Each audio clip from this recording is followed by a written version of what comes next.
Hey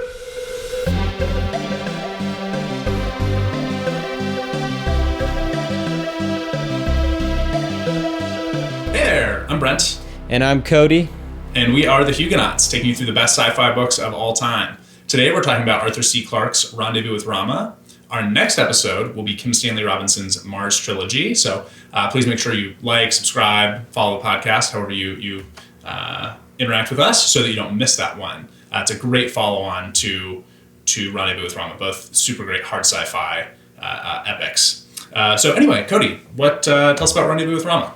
Rendezvous with Rama is a book novel by Arthur C. Clarke that came out it was published in 1973. It won the Hugo in 1974. It's a pretty quick, easy read, about 9 hours on audiobook, 256-ish pages in print. It's a good novel. Here's one hang up, is that it's really easy to spoil this novel. So to summarize it for you, I'm just going to literally read the blurb from the back of the book if you want to show us that blurb. Yeah, because the publishers already decided it was okay to spoil this amount. So that's the amount that we are going to choose to do. Exactly. We're going to go publisher amount spoiler on this. At first, only a few things are known about the celestial object that astronomers dub Rama. It is huge. It weighs more than 10 trillion tons, and it is hurtling through the solar system at an inconceivable speed. Then a space probe confirms the unthinkable. Rama is no natural object. It is, incredibly, an interstellar spacecraft. Space explorers and planet-bound scientists alike prepare for mankind's first encounter with alien intelligence. It will kindle their wildest dreams and fan their darkest fears. For no one knows who the Ramans are, or why they have come. And now the moment of rendezvous awaits, just behind a Raman airlock door. Sick. So that's and the exciting. Summary. We're gonna go with that. We're gonna say that's okay. And what do you think of this book? Well, so hold on. Before that, though, so we're going to keep everything spoiler free for quite a while. But at the end, we'll announce it before we start doing it. We actually are going to talk about kind of the end of the book, because it's very hard to talk about more than the first bit here in this case without spoiling things. So we will let you know before we're going to do that at the end of the episode. But stick around after our recommendations of other books, and we will get into sort of the end of Rama and the implications there. Yeah, if you've already read it, you want to hear what we think, or you just don't care about spoilers, because honestly, I mean, this would still be an interesting book even with the spoilers. So on that note, what did you think of this? What's your review? I give it a 4.5. I loved exploring Rama, and I found it refreshing to read something that kind of takes the ego out of humanity and removes us from being the center of the universe. I'm going to give it a 3, and I don't give half ratings, or I would. It's a very good 3. I'm not saying you shouldn't read this book. You should. It's good. It's incredibly interesting premise and start, and it made me think quite a lot about the world, and we'll get into that obviously. But there kind of aren't really any like major characters that get fleshed out, and because it is so real and so true to how this thing really could happen, there's sort of not like a traditional story arc, and so it makes it harder for me to give it a higher rating. But this is a 3 that I am strongly recommending. I think you should read it. I think you'll like it. It's short, and it's just this really interesting exploration of a thing that could happen. It's just less of a traditional sort of narrative. Yeah, it's more an exploration of what could happen if another spacefaring intelligent civilization or beings entered our solar system, and how we might react. Yes, absolutely. Yeah, and I really loved the beginning of the book, where they see this thing coming, and they actually detect it with a bunch of telescopes and satellites that they set up to look for asteroids and comets that could hit Earth and cause like an extinction event. And so they see this thing, and it starts to behave in lots of ways that asteroids don't. Like it looks like a perfect sphere. It doesn't have any apparent rotation, like a lot of things that natural objects just do not have. And so that's how they figure out, even when it's really far away, that it is a spaceship. It has to be. And it's also moving incredibly fast. There's no way. Yes. Yeah, way faster than comets and asteroids traditionally do. And so that I thought was such just an interesting exploration. And it really, afterwards I ended up doing a deep dive into like how our our current detection systems for that kind of, potential extinction event work. And I went into that thinking like, oh, this is something that I think we have, like, it's a solved problem. Like, this isn't really a risk. And it turns out it actually is. And we should definitely invest more money in it.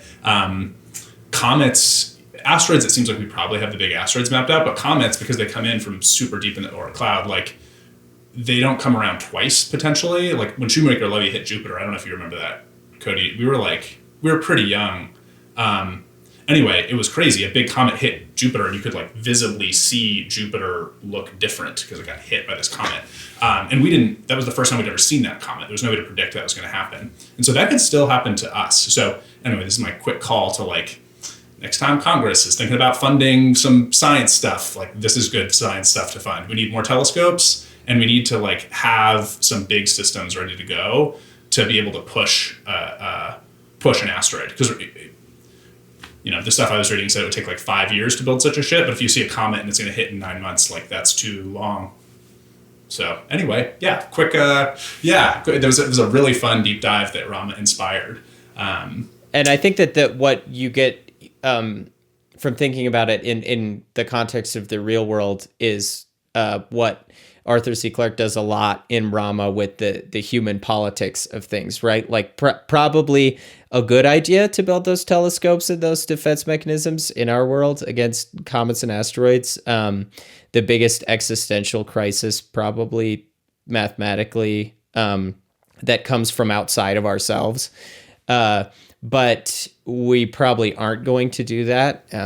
Everyone knows. We do it a little. There's like this one congressman who like spent his whole career championing it, and he got like a couple more telescopes built. So anyway, it's an ongoing project, but it is not done yet, and we should keep doing it. Right, and it's tough to agree on, and it's also should be a world project, and that's going to be even tougher. Which in Rama we see Rendezvous with Rama, we see the kind of universe that Clarke's built, which is just like a diaspora in our own solar system. There's humans on Mercury, there's humans on Venus, there's humans on Mars, humans on Earth.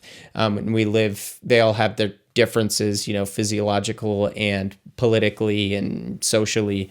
Yeah, and they want to respond like differently to Rama. Right. Because they have sort of different worldviews. And yeah, it feels like sort of, I don't know, it'd be like if we had to cooperate with, the people on Earth are trying to cooperate with like the Mercury and Mars. It's like when we have to cooperate with Russia and China, it doesn't always go great, and it's hard to agree. Right, and he introduces different kind of drives for why people want to do what they want to do in the book. Mercury's a little worried because the most logical thing that will happen with Rama is that it will take an orbit that kind of overtakes Mercury's orbit. So they could be the most affected by Rama coming in. Yeah, in their view, maybe they're being a little whatever. You'll have to read it and find out. See if obstinate. And we can't really talk too much more about that other than he's created this kind of little political ground among the planets. And it is interesting, but it's not hyper complex. It's kind of there to serve as a backdrop to exploring Rama. Yes. Which on that note, the characters as well, not as fleshed out as they perhaps could almost be as humans. None. Yeah. There's sort of like a conceit that like for some reason that sort of doesn't make a ton of sense. There's only one ship that can like get to Rama, so we're following like the crew of this one ship and the captain. But yeah, we learn almost nothing about them. And you were telling me about the introduction, which my edition didn't have, but yours did, where they talked about that, right? Yeah, and I forget who it was. It's a different Hugo-winning author who wrote the foreword to this, and he had a good opinion about it, which was, as you will find out while you're reading this book, Clarke is not too concerned about his characters, but that doesn't matter. And I feel like that's a great kind of like overall partial review. Yeah, absolutely. He doesn't care about the characters, but it doesn't really end up mattering. I mean, there's a little bit of stuff in the world building, like he kind of insinuates they're all polygamous. Well, he doesn't insinuate. He says they're all polygamists. Like the captain has a wife on Earth and a wife on Mars and families with both, and they all know about each other, and that's okay. And then two of the other male characters share a wife. So there's like kind of a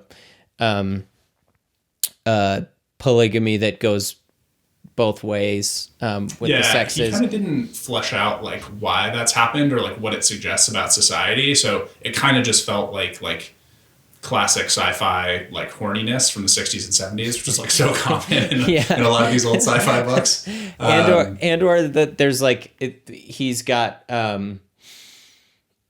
it was just like something he's like, well, obviously this is going to happen in the future. This is how we're going to live, and like I won't explain it too much because everyone knows. Yeah, we're going to go back to polygamy, and that has no bad effects on society. Yeah, anyway. Okay, and then... Which is funny because he even, it introduces, like, the captain has to, like, double-check his letter writing to each wife to make sure that he doesn't... Yeah, you're right. Yeah, like, he's, like, sending them the same details. letters. So he's like, obviously we do polygamy, but also, like, it's... People are still going to get upset by it. We still have to, like, tiptoe around stuff. That was kind of a funny detail. But, other than that, I mean, the characters are just kind of insatiably curious, right? They just really want to explore Rama at any cost.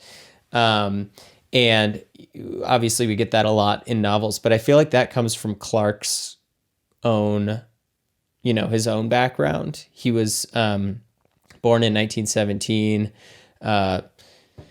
served in the war and did a bunch of World War II. Obviously he was, a little too young for Dub 1, but he then was a mathematician, lots of higher education, but he moved to Sri Lanka in 1956 ostensibly to do more diving, but for reasons beyond that we don't need to go into as well. And he actually discovered a sunken temple outside of Sri Lanka while he was diving. And this feels like that's what we're getting with Rama. It's like that. As soon as I read that detail, I was like, oh, that's where this comes from. Yeah, for sure. Yeah, it definitely feels that way. It's that like, the characters in the book are talking about like, oh, well, what were the people who were discovering like Tutankhamun's tomb thinking? Like, what is it like to like open that door? So yeah, that was definitely on his mind. And I feel the same way. It definitely feels like it comes from his personal experience. Yeah, it's like space Indiana Jones, but like from a hard science fiction angle. Like it's not, there's no magic stuff and there's not a lot of extreme things happening. It's more scientific. But it is interesting from that angle. That's why I liked it so much. It's just you're kind of the characters are kind of just these like they're almost like GoPros to your experience. You don't really care about them as characters. You're not as much in their heads. The thoughts that they have are kind of only necessary as a plot device, but they're more just a lens to explore the thing he's created. Alongside them. Yeah. So I guess one thing that was interesting to me about this book is it reads his world building, the politics of the multiple planets, and then the polygamy things, a little bit part of that too, as well as some other technologies like the ways they interact with each other through hologram meetings, etc. It feels really basic by today's standards, by being an audience member of 2021. But maybe this just was hard science fiction in the 70s and like this was really good world building, even though it was kind of flat. I mean, what do you think about that? Yeah, I think that he just wasn't trying to build a world. Like my read on this is he was like, I am going to try to write about literally exactly what I think will happen, what would happen if this object were to come into the solar system. And so he wasn't sort of concerned about like, oh, do these pieces like fit together to make an interesting narrative and feel fully fleshed out? Because he, I think, was just trying to like do a little bit of future projection with this like hypothetical scenario. And so it almost feels like a different thing to me versus like Kim Stanley Robinson with the Mars trilogy that we're going to talk about next week. Like that's very much like he's very clearly trying to create like its own thing separate from the world we live in. It very much feels like fiction to me. And this almost feels like Rama more feels like nonfiction about a thing that did not happen. If that makes any sense at all. Yeah, I think it does. And I think the Mars trilogy is his purpose is to explore what society and science would look like in colonizing, our solar system, right? And here I think Arthur C. Clarke is more from the angle of like, ancient temples are cool. What if there's a space one? Yeah. And so that's largely why I enjoyed it. We're really focused on Rama as the vessel, but it's also, I mean, in that vein too, it's also fairly flat by today's standards in terms of hard science fiction. Like I would call this hard science fiction, but it's not as and maybe it's better for that. It's more mysterious, but it's not quite as bogged down in the science as some newer stuff. Yeah, for that reason, I actually like the science part of this. I like more, and it's it's pretty rare to read books that try to be so much about science from a long time ago that still feel like they like hold up and make sense. Like computers were not a big deal in 1973, right? Like, I mean, obviously Arthur C. Clarke is aware of them. He wrote, 2001 with Kubrick. And that's obviously all about computers. So it's not to say they like didn't know computers were a thing, but it was still very much in this like era of like industrial, like all the sci-fi was like mostly about big industrial stuff. It's still of that era, but it also feels like still like very relevant science stuff happening. So I thought it's really impressive. Yeah, I agree. And I think, that's basically what we can get to without spoiling anything, because really we're just here to explore Rama, like I said, with the characters as GoPros and see what this thing that Clarke has created is like, and what it means to humans and how we could apply that to our own society, and keeping us alive. And I think it's a really interesting, it's a really fun exploration. It's totally worth taking, and it's very quick. Yes. So with that being said, it's already time to recommend some books. Yeah, absolutely. I'll start with Titan by John Varley, which is another book from the 70s, and it's about a spaceship full of people who go to the moon Titan of Saturn. And when they get there, they discover that Titan is not a moon. It is an object created by someone else. And so there's a lot of clear parallels, and it's very different. It's also like kind of a lot like Ringworld, which maybe we also should have had on our, by Larry Niven, maybe we should have had on our rec list this week. But anyway, Titan's a really fun book. It was one of like the first sci-fi books I read when I was like little, and it's a fun one. That's a great suggestion. Ringworld could also work. I mean, you only get so many recommendations. Mine that came to mind was Three Body Problem, which won a Hugo way more recently than Rendezvous with Rama. But Three Body Problem is a really super hard science fiction, alien encounters. What would it be like to interact with another alien species? And explored in a super interesting. Yeah, the characters are very bad also. Right. And the characters are terrible. Yeah. But it's a novel exploration of interacting with alien life that feels a lot different than most other things. And then finally we have Mars Trilogy by Stanley Robinson. That's like the modern classic of hard sci-fi. So we'll be covering that next week. We'll talk about it a lot more then, but tune in for that. We'll talk a lot more about it then. But there's a lot there, and it's a really interesting look at colonizing Mars. Yeah, and you have 2 weeks, so if you want to get through all whatever 8 million pages, 1,500 pages, yeah, right? Good Lord. If you we'll talk about that.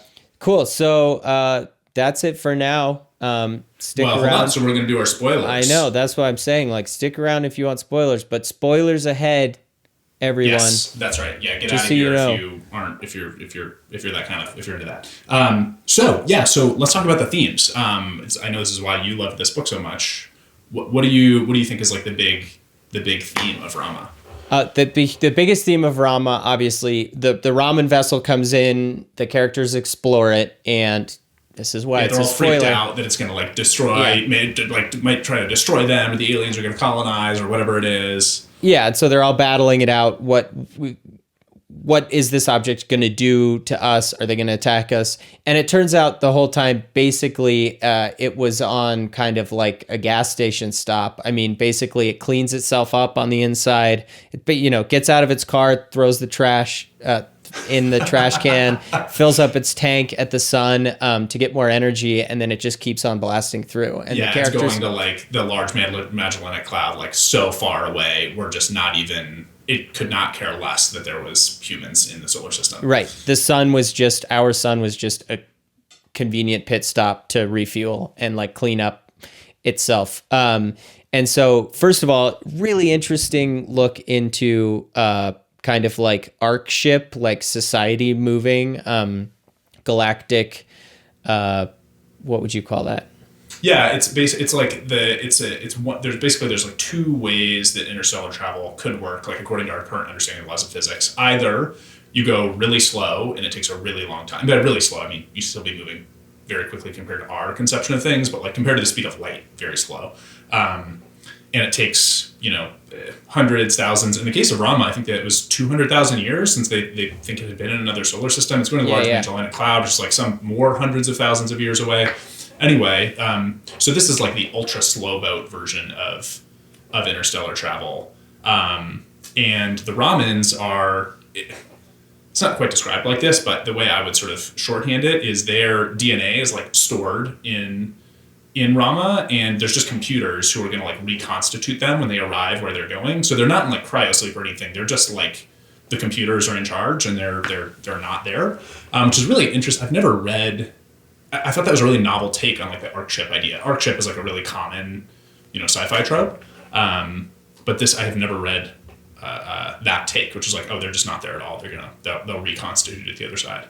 Yeah. And I think it doubles down on the removing ego of the individual, right? Because these aliens also are like, to survive, we have to basically send the information, the DNA of our race, along with the things we use and the knowledge we had and like the places we like being. We just got to send it along somewhere else, and then it'll be remade.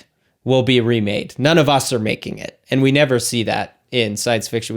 We always see characters being the ones who lead us through these things. Things. Usually it's like on the arc ship, it's like, oh, well, they have to, there's political intrigue and it's going to be so tough for these people. They have to like have children on the ship who will live on the ship. And it's like, it still feels like you though. It's like a continuation of your line that will arrive. And this is like very different. I mean, I guess you can think of your DNA as your line, but anyway, yeah, it's a very different But thing. it's not your consciousness. Yes. And so there's none of the consciousness. And then also we're removing ourselves, or Clarke is removing the human ego from this whole thing, which I think is the larger point, that like we're just so galactically or universally insignificant. We always base all of everything around ourselves, and it makes sense that we base our stories around ourselves. It makes them a little more interesting, and that's what storytelling is. But I just thought I was so refreshed to see something where we just don't matter. We find this really cool thing that is completely alien, foreign. We want to study it. We may want to get to know them. We may be scared of them, whatever it is, but we're just a straight up gas station, and we'll never ever see Rama or Ramans again. They're gone for good. And I loved that. I do think that makes a great ending. I feel like, we'll talk about this as we go on with more books, but that kind of like mystery not being solved, even though the plot arc of the characters and the story's kind of resolved itself, but the mystery is still there, makes for such a riveting ending, because even though it's maybe unsatisfying at first, it's the only kind of ending without that resolution. You're always coming back to that. You're always thinking about it more. And I think it works really well here too because there aren't really any alien characters. Yeah, we never even meet any Ramans. We just meet some robots that they, the cleanup crew of robots that they wake up. Yeah. It's really interesting you say that. We clearly have like different preferences in sort of like book resolution. And I guess I'm in comparison to you, I guess I got to call myself like a traditionalist. Like to me, this is an unsatisfying ending because it just stops. Like there's no, it's like, okay, cool. Well, Rama's leaving. So like we're turning off the GoPros. We had our little time to poke around inside there, but we're not hearing about like the implications. It doesn't like impact like the characters, lives. And I know that this, like what we're seeing here and what Arthur C. Clarke has tried to do, and I think has succeeded in doing, is make something that feels like a real thing. That's how life really is.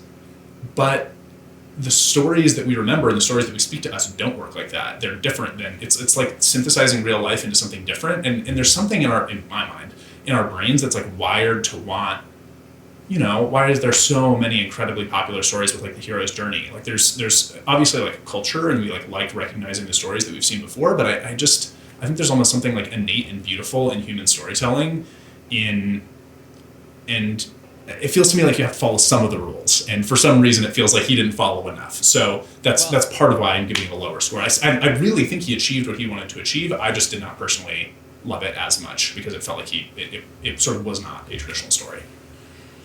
I guess I think that the purpose of storytelling for us, why you feel that way maybe, is because real life does not have satisfying resolutions and just kind of goes and goes. So the purpose of storytelling is to give a real life feeling to different characters to get some of that resolution, because we do want to have that resolution, but it happens so infrequently or in a different way in real life that storytelling is satisfying to us because it's the only way we can achieve resolution. So I do agree that that's also a good ending, but if something's resolved, you just don't think about it as much. Whereas, here with Rama, you can think about it forever and apply whatever you'd like to it. Much like, actual tombs, like you were saying earlier, like the tomb of Tutankhamun. It's like there's a reason it stayed in so many people's minds forever because the mystery's never solved. So people can apply whatever they want to it. Once the mystery is solved, you stop being able to apply your hopes and dreams or your mores and drives onto that thing. Yeah, I guess I hear what you're saying, and I think it's good for there to be some unanswered questions, but it feels like you should answer some. Anyway, I think we've agree to disagree. We both like it. Yeah. This will come back up. This will come back up. That's right. Yeah. That's right. More later. For sure. All right. Well, I think that's all we've got for Rama. This is a fun one. Definitely recommend it. Great way to explore one of the classics of sci-fi. And keep reading, everybody. We'll see you next week for Kim Stanley Robinson and the Mars Trilogy. See you on Mars, everybody. Goodbye. Bye.